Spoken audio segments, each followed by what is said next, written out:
Welcome to the President and CEO Focus on the Middle Market podcast series, where President and CEO founder Paul Stukel discusses middle market issues with business leaders from across the nation. Today he speaks with Ed Abrams, VP of Marketing and Strategy for IBM Mid-Market, about how mid-market companies who embrace social networking, cloud computing, and data analysis tools can level the playing field with their larger peers and drive growth and innovation at the same time. You know, I'd like to start with the rather astonishing comment from Gartner, which I was unaware of, that by 2017 the CMO will spend more on IT than the CIO, which I thought that was fascinating. I mean, is that, in your mind, or from what you guys have seen, is that driven primarily by social media and sort of the mobile revolution? Yeah, it really is. It is all driven from mobility, from social media, from the need to gain insights out of all of that unstructured information, right? The marketing leaders are really trying to unlock what is all this social media stuff mean for our business in terms of things as basic as brand sentiment to how do I effectively use social to sell. So it is clearly coming out of all of those aspects that is why Gartner says the marketing people will, really drive a lot more of the investment going forward. You know, it's interesting that you say that I was speaking the other day to a CEO of a technology company that, the dreaded phrase "big data," I mean, which means a lot of things to a lot of different people. But you had pointed out the unstructured nature of social media. If I can infer from what you're saying, it suggests to me that sort of analytics, and presumably cloud-based analytics, given the cost structures, analytics on social media are going to be, that big data, but that unstructured big data, that's really going to be what the platform's going to be about, right? I mean, sort of taking all that information and crunching it to find the trends that you're looking for. Is that a reasonable understanding? Yes, that's a very reasonable understanding. We really see that all of this unstructured data, all this social media data that is so important to mid-sized businesses as they look to differentiate themselves, as they look to find the new market opportunities, is where those hidden gems of insight and information are located. Right. And left to their own devices, most mid-sized businesses couldn't crunch all that information with their internal systems. It's just too costly. It's not an effective means of leveraging their capabilities. And that's where cloud and data analytics really are a major, major opportunity for mid-sized businesses, because now all of a sudden, based on, on pricing models that are consumption-based, based on the ability to gain access to greater technology and analytics capabilities, mid-sized businesses now have that capability to take all of that data, all of that information, and really get insights out of it.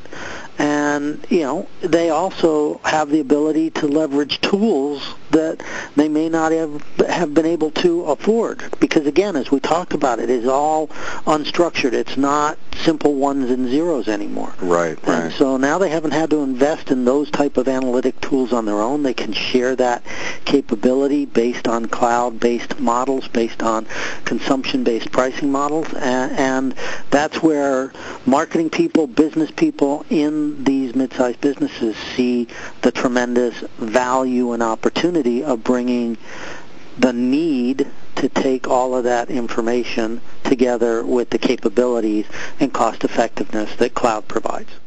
Yeah, it might be helpful for simple minds like mine to sort of give an example of how a mid-sized business, what kind of information a mid-sized business would be able to obtain from this kind of analysis. When I was speaking to this guy the other day, sort of the simple example I gave was, and we were talking actually about internal data crunching across the enterprise, and saying it's similar to Twitter in the sense that, the trending thing. Mm-hmm. You can crunch information and find out what your company is thinking, right? Here are the number 4 or 5 things that are on everybody's mind based on this unstructured data. I mean, that's kind of a simple example. But, I mean, in terms of a mid-sized business, I mean, could you give an example of how they could, what kind of information they would obtain and why it's useful? Sure. So first and foremost, building off of your thought, that idea of social sentiment is critical, right? Because marketing has changed, and the way customers interact with businesses of any size has really changed in that they are controlling the conversation, right? The conversation now exists about my company, my brand, my products out in the social stratosphere. So being able to take all of that information, all of that trending, what are people saying in Facebook, Twitter, LinkedIn, whatever communities they're using, and really being able to identify the trends, both the trends for your business, how do people feel about my company, right? And then the trends in terms of how do customers react to or think about the types of products and or services that I sell as a mid-sized business, allows me to position those things effectively. Right. Another very important part of this that we are seeing many, many mid-sized businesses leverage is the idea of understanding, based on what they're seeing in social media, what the individual consumer trend and opportunity is. So it's no longer good enough for a mid-sized business to say, look, I sell to men 25 to 54 years of age. Right? They're now able to get information that is much more specific about the individual consumer. Mm-hmm. That individualized data allows them to customize what they sell, how they sell, what services they provide to much more effectively meet the needs of the business. And then finally, one other concrete type example is the ability of mid-sized businesses to understand at the various buying stages that their customers are at. Are they in the learn, shop, buy kind of mentality? What are the messages that resonate most effectively and appropriately? And therefore, what should I put into the market from a marketing perspective, dependent upon when my prospects or customers are looking to learn about my products, to shop for them, or buy those products. And by having those tailored messages, mid-sized businesses are able to really reduce their marketing costs, drive more effectiveness and efficiency in their marketing in terms of that return on investment, drive better feelings about their brand, that drives better engagement with their brand because more people will talk about them in a positive fashion. And it really becomes a circular type of environment where, by understanding the sentiment that is in the marketplace today, delivering messages tuned to the individual, aligned to how and where they are in the buying cycle, it drives more positive sentiment about the brand, and then that wheel just continues to spin and more customers flow your way. Sure. Now, so far we've been talking primarily consumer-based analytics for folks who sell to B2C stuff. How would this work in the B2B world? I think in the B2B world, Paul, it works very, very similarly. Right? I think about IBM as a B2B company. Granted, we're not a mid-sized business, but the same basic process, right, about understanding inside your supply chain where it is and how it is that the different companies you deal with or the different businesses you deal with interact with your brand, how and where they align or think about working with your company. All of those things are still in the social stratosphere. The other thing, though, from a B2B perspective that cloud and data and all of this is going to allow for is more seamless data interchange between those organizations, right? In a B2B environment, you're sharing much more information with your partners. So how do you do that in such a way that you're not only using analytics to determine what it is they need as part of the supply chain that you're engaged with or part of the services you deliver, but that together you're sharing that information and getting the insights that the two businesses need to drive to their end customer or to drive to serve the marketplace that they work within. So I really see it as very, very similar across the two areas. Right. So how does this all relate to mobile now, in the sense that, I mean, obviously mobile is, I mean, the numbers that are coming out are just extraordinary in terms of mobile. I mean, people are thinking the PC is going to disappear. Sure. Because it's going to be tablets and it's going to be phones, right? Absolutely. So the challenge with all of this, right, is how do I deliver all of this information? How do I deliver this interaction such that it can be consumed in a mobile environment? Yeah. Right? First, am I thinking about how I deliver information so that it can be accessed on a mobile device, right? So that whether it's my sales team that's out there real time, how do I get them data on their tablets so that when they're dealing with prospects, they have real-time inventory, they have real-time updates as to what's going on with deliveries, etc. But also then, how do I capture real-time all the insights and information that come off of those mobile devices? That's going to be the big challenge for mid-sized businesses. You know, as more and more of their employees adopt kind of a bring-your-own-device mentality into the workforce, it's going to challenge those mid-sized businesses, A, to make sure they've got the right security capability such that the information that they want to share remains secure and proprietary, and B, that they can deliver the information over the plethora of mobile devices that are out there. And then finally, that they can capture insight and information coming back in off of those devices. Right. So to do that, you know, cloud becomes, again, another key tool for housing all that information, for managing that security, for delivering that capability out to these mid-sized businesses, because otherwise their IT environment would be overloaded. They'd be out of the business that they got into business to do and be nothing more than an IT shop. Right. You know, and to maybe extend the link between mobile and the conversation we were just having about data analytics, I guess I could foresee a situation where, I mean, you've got salespeople. I mean, for a reasonably large organization, you know, you've got 100 salespeople across the country, across the globe, perhaps. And if they're capturing, going back to the unstructured data bit, I mean, if they're capturing certain, in their day-to-day interactions with their customers, you know, if they can be disciplined to write up sort of what they're hearing from their customers, then, you know, if that stuff can then be centralized and then the data crunched, you know, you can actually find out pretty quickly, sort of, you can identify changes in market sentiment very, very quickly, I would think. Exactly. It is that real-time information that we're looking for, and that all mid-sized businesses are looking for, those real-time insights. And again, that's where the power and capability of cloud-based solutions to crunch that information faster than you could do it internally is important. But you said one thing I want to come back on. You said something about, you know, if you can train the team to provide that feedback real time via their mobile device.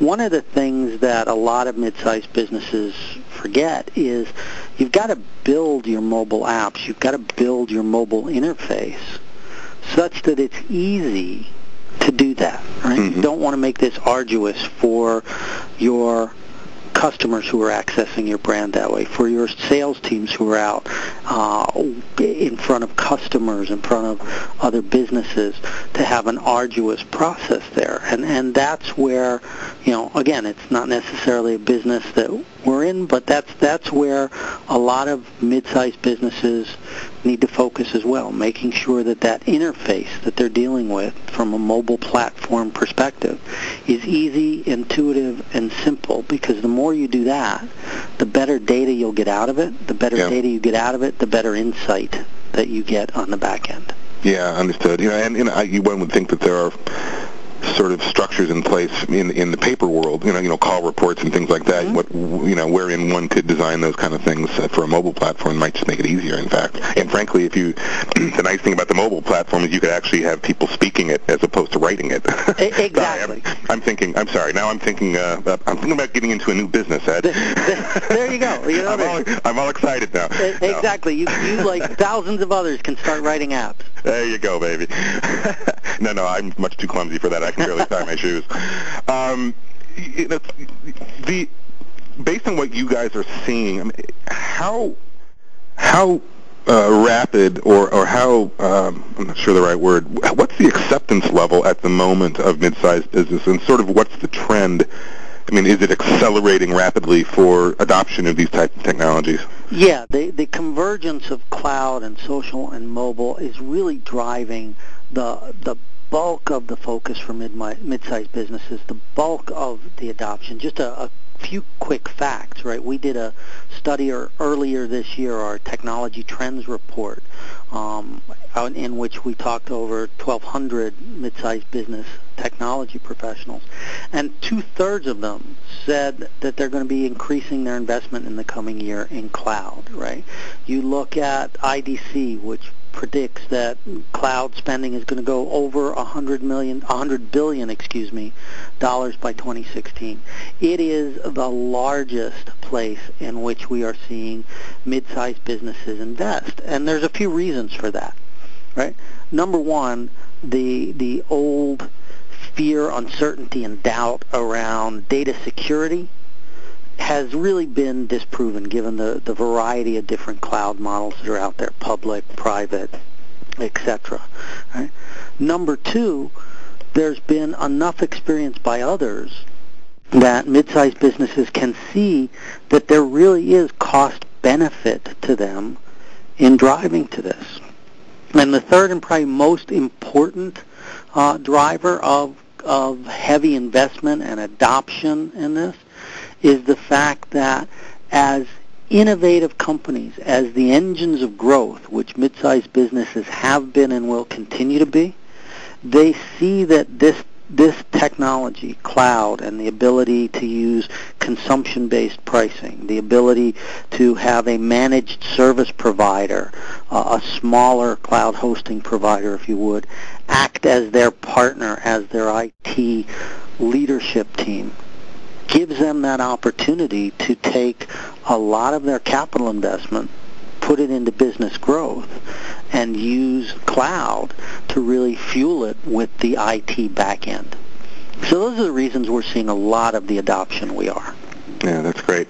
Well, in terms of IBM, where are you in this milieu? What are you offering middle market folks? I mean, in terms of products and services. Sure, we're offering mid-sized businesses, we hope, a great deal in this space. They are important to us. We want to see them succeed. So we've made a number of investments to enable cloud for mid-sized businesses.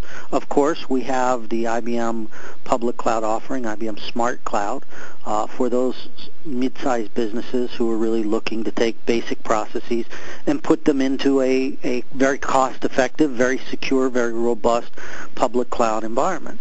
But the other thing that we're doing is we're really, really working very, very closely with managed service providers. Managed service providers are cloud hosting providers that work normally on a regional basis or aligned to a specific industry, and what they afford mid-sized businesses is they afford them the same technology partnership, the same expertise, the same insight that they were getting used to from their traditional reseller.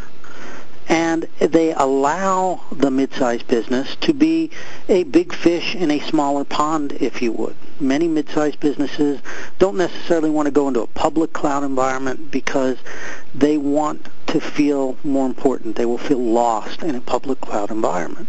And managed service providers give those mid-sized businesses the opportunity to be important to the hosting provider, which means they'll get the attention they need. We'll give them industry or solution-based skill and capability. We'll give them consulting and support that they need to really focus on their business and not managing their cloud environment. And so IBM is investing heavily to ensure that managed service providers around the globe have the infrastructure that they need to provide a secure and robust environment, have relationships with the right solution providers to give the right software-based capabilities to their end customers, and in ensuring that those environments are continually innovating and secure for mid-sized businesses. So it's a long answer, but let me summarize it and say, what is IBM doing to help mid-sized businesses take advantage of cloud and social and mobile? We're doing two things. We are continuing to invest in our Smart Cloud Enterprise platform for those companies who want IBM to host their environments, and then we're investing heavily in managed service providers to ensure that they locally and regionally can provide a secure and robust cloud environment for mid-sized businesses to feel comfortable moving their business to. Be sure to check back at PresidentandCEOMagazine.com for future episodes in the President and CEO Focus on the Middle Market podcast series. Thanks for listening.